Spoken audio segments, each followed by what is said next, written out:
El futuro se escucha en txplus.com.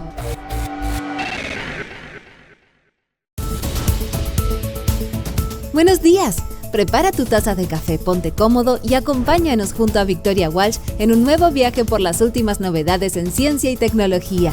Ya comienza Café Plus. Saludamos a otra persona que nos acompaña. El día de hoy vamos a tener una conversación muy especial y muy significativa para profundizar respecto a Latinoamérica y la transformación tecnológica, sobre todo además el rol clave de los líderes TI y de los negocios, con alguien que conoce muy bien sobre este tema. Nos acompaña durante esta mañana, quien es el Advisor Special Business en Practia, Miguel Vilelo, para poder profundizar entonces sobre estas temáticas. ¿Cómo estás, Miguel? Bienvenido a Café Plus, qué gusto tenerte por aquí. Mucho gusto, Victoria, encantado de compartir un rato con ustedes. Oye, nosotros encantados también de poder profundizar y conocer más, sobre todo entendiendo este contexto en este mundo donde la tecnología, sobre todo durante los últimos años, ha avanzado a una velocidad vertiginosa, un ritmo sumamente acelerado, donde además comenzamos también a mirarnos entre nosotros en la región, cómo están las empresas de América Latina para poder enfrentar estos desafíos, cuáles son las oportunidades que pueden abrirse también en este proceso de transformación digital y cómo es que estamos respondiendo también frente a esos desafíos. Y aquí el rol de los líderes comienza a tomar forma, sobre todo lo que tiene que ver con los líderes en tecnología y negocio frente a este cambio. Por lo mismo queríamos tener esta conversación contigo y primero que nada, y acá en términos bien generales, ¿cuál es el diagnóstico? ¿Cómo ves tú que hoy por hoy es el escenario, la radiografía que podríamos hacer de América Latina frente a estos desafíos tecnológicos, sobre todo de parte de las empresas? Bueno, hoy estamos en un mundo de disrupción digital ya desde hace años, pero cada vez más acelerada, ¿no? Digamos, hoy podríamos decir que justamente que hoy es el día más lento del resto de nuestras vidas, ¿no? O sea, cada día esto se acelera más. Y esta disrupción es generada por la tecnología, ¿no? Es un cambio exponencial. La industria tecnológica es la que genera la disrupción, pero también es la que más sufre la disrupción. De hecho, Cierto. Muchas industrias se han fusionado, han desaparecido, y empresas sumamente exitosas un año, a los 2 años no estaban. Entonces, yo creo que tenemos que acostumbrarnos a este escenario tan cambiante donde la transformación es permanente, ¿no? Hablamos de transformación como yo me transformo y punto. No, todos los días, ¿no? Claro. Así que yo creo que el escenario que tenemos es eso, y para ese escenario, cosas que nos habían hecho exitosos en el futuro no nos van a garantizar para nada el futuro, ¿no? Porque nos enfrentamos a algo totalmente diferente a lo que hemos vivido, ¿no? Claro. Hay que tener en cuenta que al ser humano, y esto los que estudian neurociencia lo saben más que yo, pero le cuestan los cambios, ¿no? El ser humano tiene el cerebro preparado, digamos, para automatizar operaciones, y no le gusta mucho la incertidumbre. Y bueno, y nosotros vivimos en un escenario donde no sabemos cómo va a ser nuestro negocio dentro del año que viene o el otro, ¿no? Sí, sí, eso es muy cierto, porque se respira también un poco esa incertidumbre. Hay mucho entusiasmo frente a lo que se pueda llegar a alcanzar, pero hay una sensación un poco de incertidumbre respecto a de qué manera lo podemos hacer. Y aquí te quiero preguntar también un poco sobre Practia, que nos contaras, sobre todo para quienes no conocen sobre Practia, un poco lo que son los lineamientos de trabajo de ustedes, pero justamente también de qué forma ustedes van ayudando posteriormente a los clientes a aprovechar esa tecnología y sacarle una ventaja competitiva frente a estas posibilidades que se despliegan.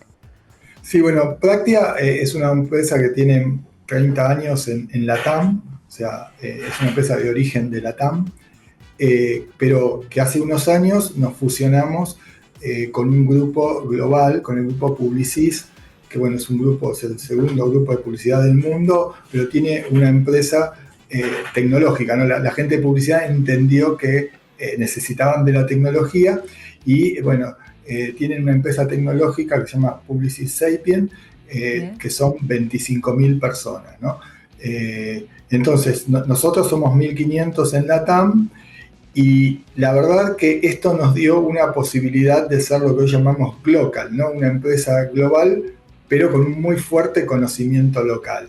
Entonces, eso nos permite apalancarnos en las inversiones, los desarrollos, la innovación que hace nuestro grupo, y de ahí tomar experiencias internacionales, ¿no? de Estados Unidos, de Europa, de Asia, y traerlas acá. Pero acá tenemos las capacidades justamente para poder localizar esto a la región, ¿no? Porque nosotros tenemos un fuerte conocimiento y somos de la región, ¿no? Claro. Y que eso es muy importante, porque a veces no es cut and paste, no podés cortar y pegar, sino que tenés que tomar lo que viene de afuera y ver cómo lo adaptás a la región, ¿no? Y nosotros en eso lo que vemos es que podemos apoyar, digamos, a las empresas en este proceso de transformación desde, digamos, la conceptualización, el diseño, la implementación y el soporte, y siempre con una visión integral, ¿no?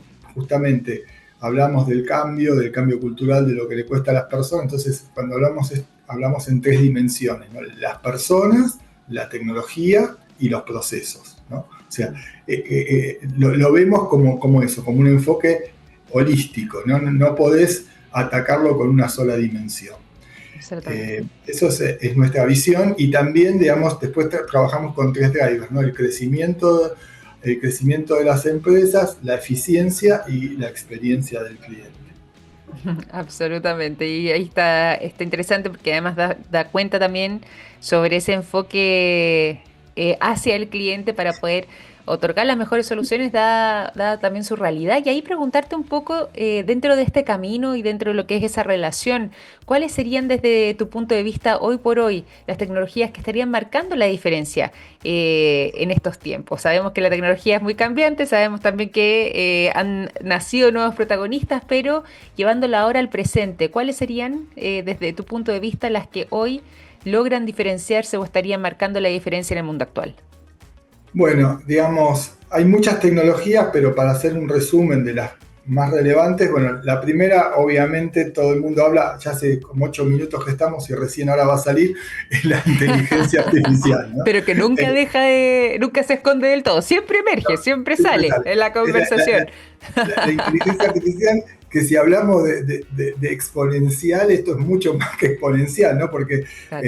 vos antes armabas productos y hoy sale una nueva versión de inteligencia artificial de cualquiera y te deja 2 o 3 productos que tenías, te los incluye y te los elimina, ¿no? O sea, Cierto. entonces, digamos, la inteligencia artificial es una de las grandes tecnologías. Estamos en los albores, muchas organizaciones o empresas están haciendo sus primeras armas en eso, están haciendo pilotos, pruebas de concepto.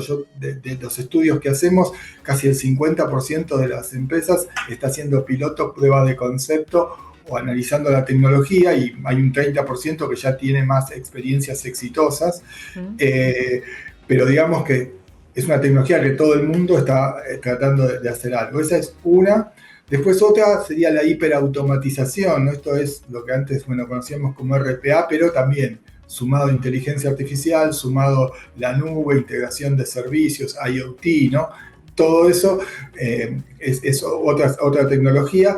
Y después, para mí los temas de data, ¿no? Y hoy las empresas, y creo que un poco más que las empresas, o sea, los ecosistemas digitales, que después hablamos un poquito, digamos, generan datos que antes, o sea, en cantidad y en diversidad que antes no teníamos, y eso, permite una explotación diferente por las organizaciones, siempre teniendo en cuenta temas éticos, temas regulatorios, ¿no? O sea, sí, esas serían para mí las 3 tecnologías, y a eso yo le agregaría justamente los ecosistemas digitales, ¿no? Hoy muchos de los servicios no te los da una organización, sino te los da un ecosistema en donde las organizaciones forman parte de ese ecosistema, ya sea porque algunas son el ecosistema, ¿no? Un ecopolio, ¿no? Como Amazon, por ejemplo, y otras están integradas o a ese ecopolio o a otro ecosistema. Y ahí aparece todo el mundo de APIs y microservicios, ¿no? Todo eso yo creo que serían las 4 tecnologías que yo te diría hoy general. Después hay algunas tecnologías que son más orientadas a determinadas industrias, ¿no? Por ejemplo, IoT, que para algunas industrias va y para otras por ahí no tanto. Oye, yo voy a hacer un pequeño giro en la conversación Solo para aprovechar también lo que tiene que ver con el tiempo y sobre todo además un poco también creo que vamos a seguir conectando con lo que acabas de mencionar a través de este tipo de preguntas, pero quiero preguntarte también respecto a lo que ha sido el trabajo de ahí de Practia o la integración de Practia a Publicis Sapient y cómo eso también ha estado impactando dentro de lo que es su oferta de servicios y la manera en la que también se puede sacar provecho, ¿cierto?, a lo que tiene que ver con esta red global, pero de qué manera también eso se conecta justamente con lo que conversábamos recién, la integración de Practia a Publicis Sapient y esta posibilidad, ¿cierto?, de incorporar estas nuevas tecnologías para la Sí, yo empresa. creo que justamente fue como un macheo perfecto, ¿no? Porque, digamos, nosotros teníamos una fuerte presencia en la TAM y ellos no, con lo cual esa es un primer aporte, ¿no? Un aporte muy grande de Practia hacia Publicis Sapient. Y ellos, digamos, tienen una fuerte inversión en investigación y desarrollo, tienen casos globales, tenemos una espalda distinta, hoy podemos conseguir recursos que antes por ahí no eran accesibles para nosotros. Eh, y, digamos, por ejemplo, por citarte algunas cosas que tenemos, ¿no? Desde lo que es de modernización de los core, hoy muchas de las empresas están tratando de modernizar los core systems, ¿no? Sí. Los core systems, no sé, en la industria financiera deben tener promedio 20 años, en seguros más o menos. Algunos son implementaciones más nuevas, pero que las tecnologías son de hace muchos años, ¿no? No hay tanto core nuevo. Y los procesos de renovación del core, ¿no? Donde pensar que está todo tu negocio montado ahí adentro, tiene todas tus reglas de negocio, Mm. son en general procesos largos y costosos, no solo en dinero, sino en recursos, ¿no? Tenés que destinar no solo los recursos de TI más especializados, sino también los del negocio, porque hay que probar todo eso, cambiar todo eso, entender cómo funciona. Y por ahí hoy en día, con la dinámica actual, un proyecto clásico de cambio de core, pocas ¿Ya? organizaciones lo resisten, porque son por ahí años para hacer este cambio, y donde también tenés que parar los requerimientos, o sea, no podés estar cambiando permanentemente mientras estás cambiando el código. Bueno, claro. Como decía un jefe que yo tenía, cambiar el código es como cambiar una turbina a un avión que está volando, ¿no? Ah, Y nosotros, y qué buena. nosotros para eso tenemos, digamos, a partir de Publicis Sapient, tenemos, por ejemplo, una herramienta que nos permite, digamos, leyendo el código viejo, generar las especificaciones, ¿no? Y a partir de esas especificaciones generar código nuevo, generar casos de prueba y ejecutar la prueba. Y eso es un acelerador enorme para el Mm. cambio de core, porque por ahí mucha gente, hay cosas que ni siquiera sabe cómo funcionan, están ahí desde hace años y hasta para relevarlas es complejo. Entonces, eso es una herramienta que potencia a nuestros desarrollos, es una herramienta que nosotros no teníamos y que hoy tenemos, ¿no? Y eso es parte de la fusión. Y así como esa, depositar casos globales, ¿no? Experiencias exitosas de otros países que podemos traer acá, obviamente adaptándola a nuestro contexto, ¿no? Como te dije antes, no cut and paste, ¿no? No cut and paste, me parece. Y no, y totalmente con esa adaptación para que efectivamente sea pertinente en cada caso. Oye, y aquí, si hablamos justamente de los beneficios también de esa integración para los clientes, aquí tú ya nos dabas una pincelada bien profunda, pero de todas maneras, como si lo llevamos acá quizás algo, o a la práctica, o quizás algún caso concreto, ¿cuáles serían esos beneficios? ¿Cuáles ves tú que son esas posibilidades, sobre todo en lo que tiene que ver con la implementación también de soluciones más innovadoras o una cierta escalabilidad del negocio, en fin, ¿dónde estarían esas potencialidades o esos beneficios? Mira, nosotros en todo el tema de inteligencia artificial es uno de los cores de Publicis Sapient. Han Ujú. invertido muchísimo, pero cuando te digo, no solo en tecnología, ¿no? Porque a veces uno piensa piensa directamente, vamos a ver ChatGPT y otras cosas, no, no, también en temas de gobierno de eso, porque eso hay que gobernarlo, en temas de Mm. ética, ¿no? Nosotros todo eso lo tenemos incorporado a nuestro día a día y se lo podemos transmitir a nuestros clientes, ¿no? Que cuando empezás a experimentar, vos experimentás, pero hay un montón de cosas que no tenés en consideración y que después te pueden generar problemas a futuro, ¿no? Entonces, desde esa visión holística que tenemos de la inteligencia artificial, podemos generar un aporte diferencial a nuestros clientes, ¿no? Teniendo también temas en cuenta la seguridad, ¿no? El cuidado de los datos, todo ese tipo de cosas, que a veces surgen después que empezaste a implementar, ¿no? Arrancás con eso, después te acordás, pero y ahora los datos, esto nosotros lo vemos desde el inicio, ¿no? Yo creo que ahí tenemos una gran ventaja, y en muchos casos trayendo casos que ya fueron aplicados, que dieron resultado, y que los podemos, digamos, traer y justamente no cut and paste, pero traer la idea, traer la tecnología y customizarla para nuestros clientes, ¿no?